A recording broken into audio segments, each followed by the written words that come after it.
meilleur de l'actualité nationale et internationale, c'est ici. Mesdames et messieurs, il est 12 heures. Installez-vous confortablement pour vous informer.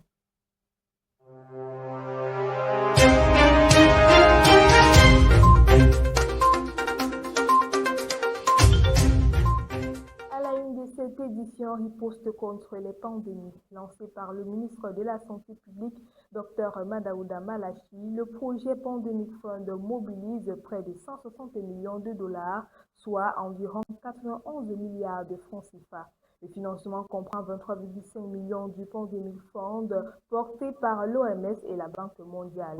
L'État apporte 24 millions de dollars et plus de 112 millions viendront de cofinancement. Le projet prévoit la digitalisation de la surveillance dans 42 communes, 7 centres d'appel régionaux, 10 centres d'opération d'urgence et le renforcement de 50 laboratoires. L'objectif est de détecter une flambée en 7 jours, la notifier en 24 heures et déclencher la riposte en 7 jours.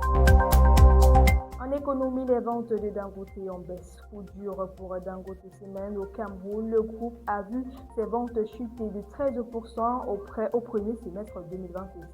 À cause du ralentissement du secteur du bâtiment et des travaux publics.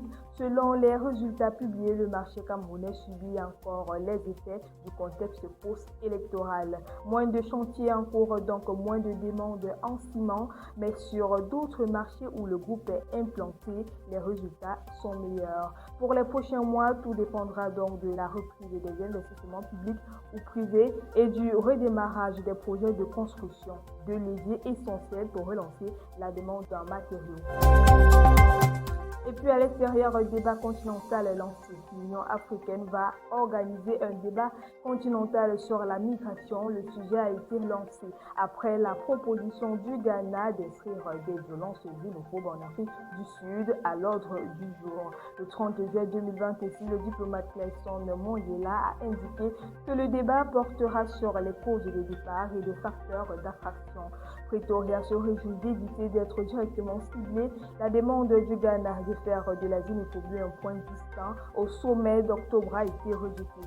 Le Ghana, qui a rapatrié des centaines de ses ressortissants en fin juin, fait partie des pays les plus exposés aux attaques anti-migrants en Afrique du Sud.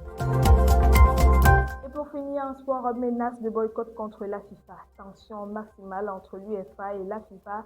Réunies en urgence, les 55 fédérations européennes ont tranché à l'unanimité. Aucune sélection de l'UEFA ne participera aux compétitions FIFA si l'instance maintient son projet d'ouvrir ses droits commerciaux à des investisseurs privés. L'UEFA exige l'abandon total du plan et des garanties. En cause, un projet de Gianni Infantino visant à céder 20% d'une nouvelle entité gérant les droits du mondial pour lever plusieurs milliards. Les confédérations d'Asie et d'Afrique observent pour l'instant sans se prononcer. La FIFA également n'a pas encore réagi, une décision qui pourrait bouleverser l'avenir du football international. Et c'est tout pour votre bout d'actualité ce matin, mesdames et messieurs.